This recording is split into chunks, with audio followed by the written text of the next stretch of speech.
पंतप्रधान नरेंद्र मोदी मन की बातच्या माध्यमातून देशवासियांशी संवाद साधणार आहेत. आपणही सहभागी होऊया. मेरे प्यारे देशवासियों, आप सभी को नमस्कार, कोटि कोटि नमस्कार। और मैं कोटि कोटि नमस्कार इसलिए भी कह रहा हूं कि 100 करोड़ वैक्सीन डोज के बाद आज देश नए उत्साह, नई ऊर्जा से आगे बढ़ रहा है। हमारे वैक्सीन कार्यक्रम की सफलता भारत के सामर्थ्य को दिखाती है, सबके प्रयास के मंत्र की शक्ति को दिखाती है। साथियों, 100 करोड़ वैक्सीन डोज का आंकड़ा बहुत बड़ा जरूर है, लेकिन इससे लाखों छोटी छोटी प्रेरक और गर्व से भर देने वाली एक अनुभव, अनेक उदाहरण जुड़े हुए हैं। बहुत सारे लोग पत्र लिखकर मुझसे पूछ रहे हैं कि वैक्सीन की शुरुआत के साथ ही कैसे मुझे यह विश्वास हो गया था कि इस अभियान को इतनी बड़ी सफलता मिलेगी। मुझे ये दृढ़ विश्वास इसलिए था क्योंकि मैं अपने देश के लोगों की क्षमताओं से भली भांति परिचित हूं। मैं जानता था कि हमारे हेल्थ केयर वर्कर्स देशवासियों के टीकाकरण में कोई कोर कसर नहीं छोड़ेंगे। हमारे स्वास्थ्य कर्मियों ने अपने अथक परिश्रम और संकल्प से एक नई मिसाल पेश की। उन्होंने इनोवेशन के साथ अपने दृढ़ निश्चय से मानवता की सेवा का एक नया मानदंड स्थापित किया। उनके बारे में अनगिनत उदाहरण है जो बताते हैं कि कैसे उन्होंने तमाम चुनौतियों को पार करते हुए अधिक से अधिक लोगों को सुरक्षा कवच प्रदान किया। हमने कई बार अखबारों में पढ़ा है, बाहर भी सुना है कि इस काम को करने के लिए हमारे इन लोगों ने कितनी मेहनत की है। एक से बढ़कर एक अनेक प्रेरक उदाहरण हमारे सामने है। मैं आज मन की बात के श्रोताओं को उत्तराखंड के बागेश्वर की एक ऐसी ही एक हेल्थ वर्कर पूनम नौटियाल जी से मिलवाना चाहता हूं। साथियों, ये बागेश्वर उत्तराखंड की उस धरती से है जिस उत्तराखंड ने 100% पहला डोज लगाने का काम पूरा कर दिया है। उत्तराखंड सरकार भी इसके लिए अभिनंदन की अधिकारी है, क्योंकि बहुत दुर्गम क्षेत्र है, कठिन क्षेत्र है। वैसे ही हिमाचल ने भी ऐसी कठिनाइयों में 100% डोज का काम कर लिया है। मुझे बताया गया है कि पूनम जी ने अपने क्षेत्र के लोगों के वैक्सीनेशन के लिए दिन रात मेहनत की है। पूनम जी नमस्ते। सर प्रणाम। पूनम जी, अपने बारे में बताइए जरा देश के श्रोताओं को। सर मैं पूनम नौटियाल हूँ। सर मैं उत्तराखंड के बागेश्वर डिस्ट्रिक्ट में चामी कोराली सेंटर में कार्यरत हूँ। सर मैं एक एएनएम हूँ। पूनम जी, मेरा सौभाग्य है, मुझे बागेश्वर आने का अवसर मिला था।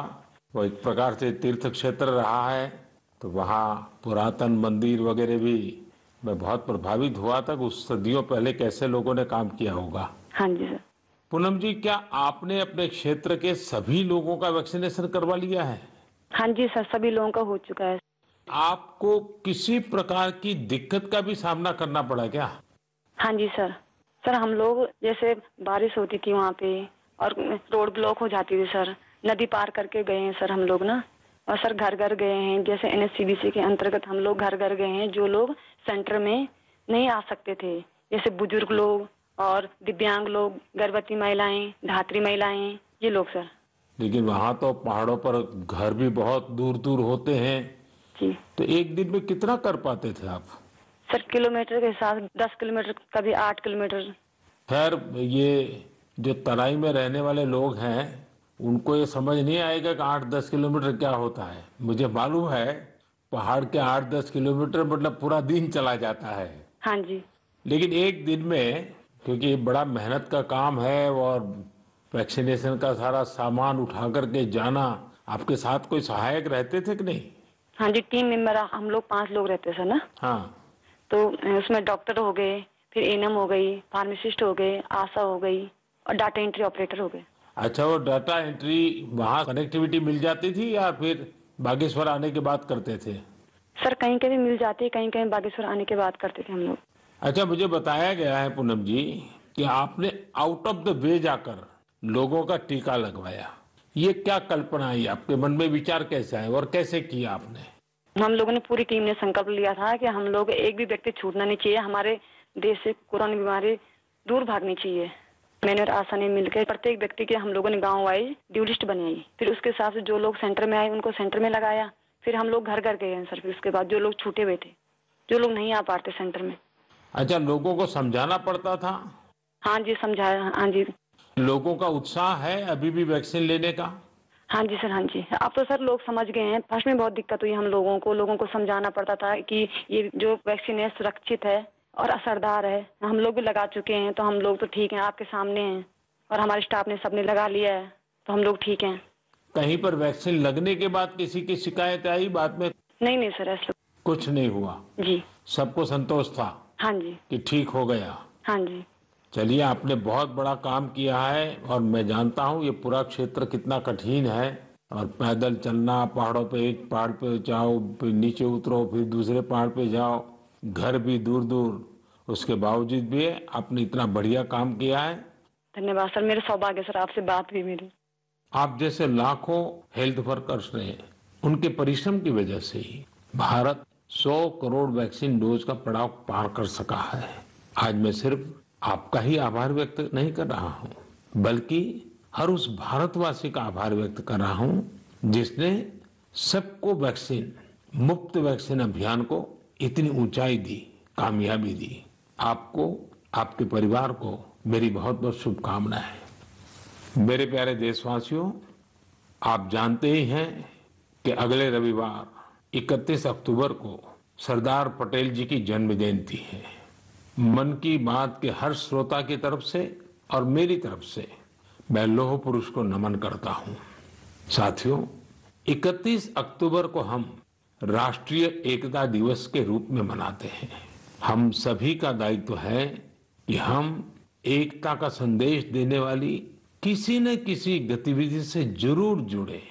आपने देखा होगा, हाल ही में गुजरात पुलिस ने कच्छ के लखपत किले से स्टैच्यू ऑफ यूनिटी तक बाइक रैली निकाली है।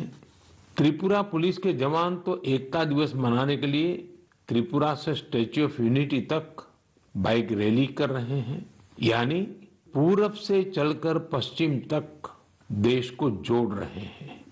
जम्मू कश्मीर पुलिस के जवान भी उरी से पठानकोट तक ऐसी ही बाइक रैली निकालकर देश की एकता का संदेश दे रहे हैं। मैं इन सभी जवानों को सैल्यूट करता हूं। जम्मू कश्मीर के ही कुपवाड़ा जिले की कई बहनों के बारे में भी मुझे पता चला है।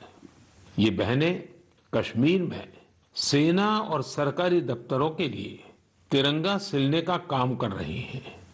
ये काम देशभक्ति की भावना से भरा हुआ है।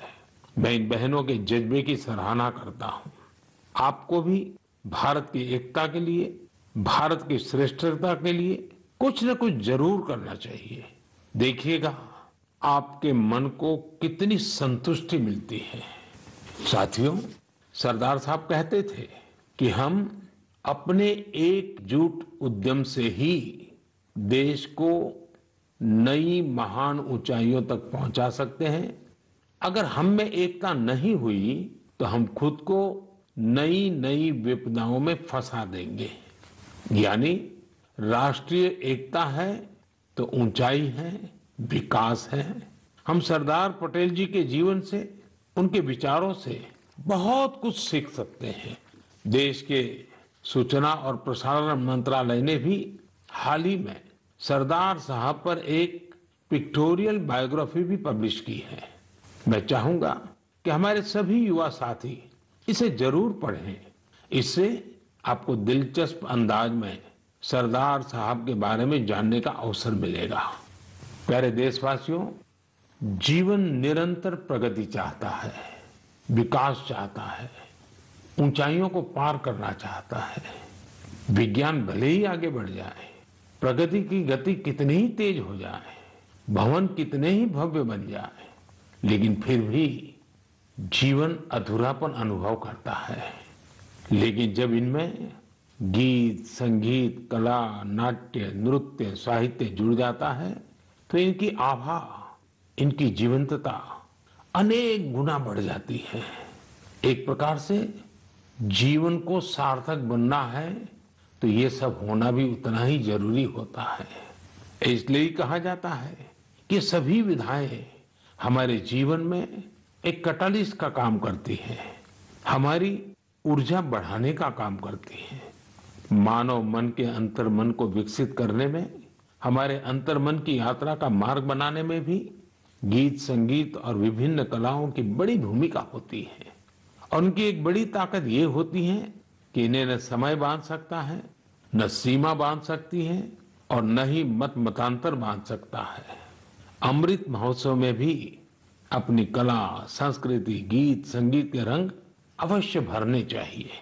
मुझे भी आपकी तरफ से अमृत महोत्सव और गीत संगीत कला की इस ताकत से जुड़े ढेरों सुझाव आ रहे हैं। एबीपी माझा, उघडा डोळे बघा नीट।